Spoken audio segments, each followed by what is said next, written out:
Hey, how's it going, fight fans? Welcome to mindforcombat. If you're new to the channel, my name's Rohan, and this is my platform where I do fight sports related content. So if you're new here, why don't you help me grow my platform? All you have to do is subscribe to the channel, like the video if you like it, and maybe hit that bell icon so you get notified every time I upload a video. In this video, I'm going to be taking a look at one of the sports that I love most in my life, and that's the sport of professional boxing.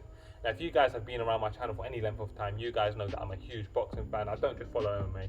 I follow MMA, boxing, I follow all combat sports really, everything from sumo to Muay Thai, everything. I'm a fan of it. But boxing has a special place in my heart because I grew up watching boxing. Obviously, the likes of Prince Nassim Hamed, who initially awed me, then I looked into boxing and got to understand the likes of Muhammad Ali, Sugar Ray Robinson, Sugar Ray Leonard, all of these great fighters that have left history and legacy in their career. And I'll tell you one thing that Ali, Robinson, Roberto Duran, all of these great fighters have in common. That's a loss. They've all lost.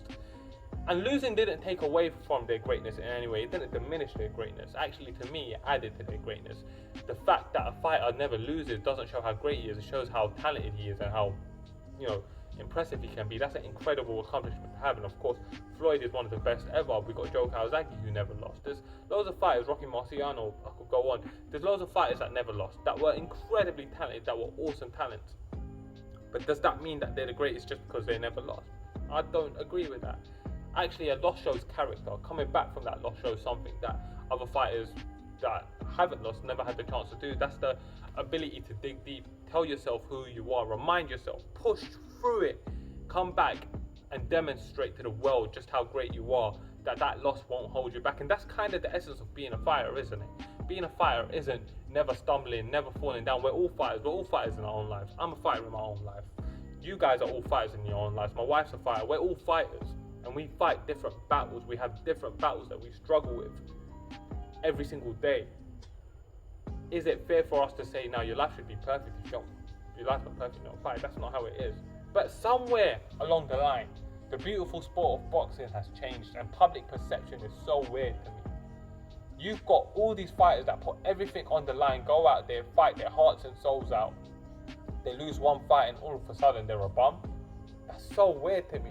And that's kind of the ethos in the world of professional boxing. And there's a recent ongoing situation that's been kind of frustrating me. And it's kind of my video, my opportunity to vent about it. So a lot of you guys will know I'm a huge Dillian Whyte fan. I remain a huge Dillian Whyte fan. And Dillian Whyte recently fought Alexander Povetkin. Now, Dillian Whyte is a guy who should have fought for a world title already. And he's been shafted by the WBC multiple times. But this is a guy who's put it on the line every single time. And when you look at his resume, for a guy who had 7 amateur fights and went professional, his resume is outstanding. I'm a huge fan of Dillian Whyte.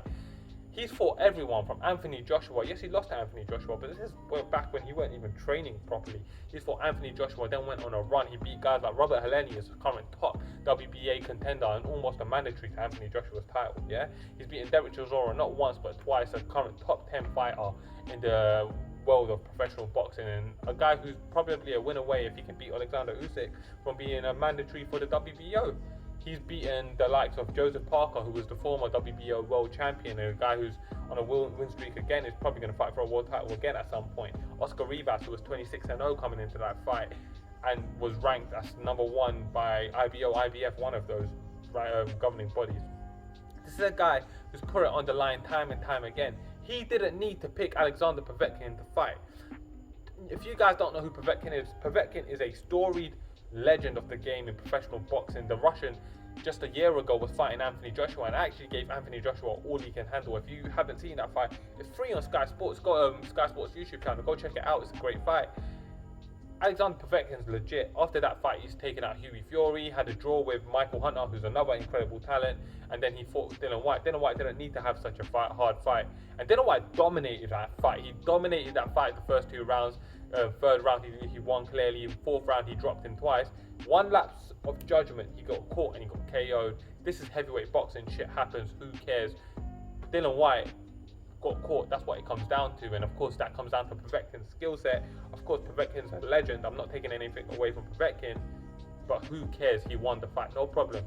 All of a sudden now, Dillian Whyte's a bum. I'm seeing the message boards blow up. Oh, he's always been poor defensively. Yeah, he's always been the type of guy that's got no defense. He'll give one to take one. All this stuff that isn't necessarily true to Dillian Whyte. Why put yourself on the line?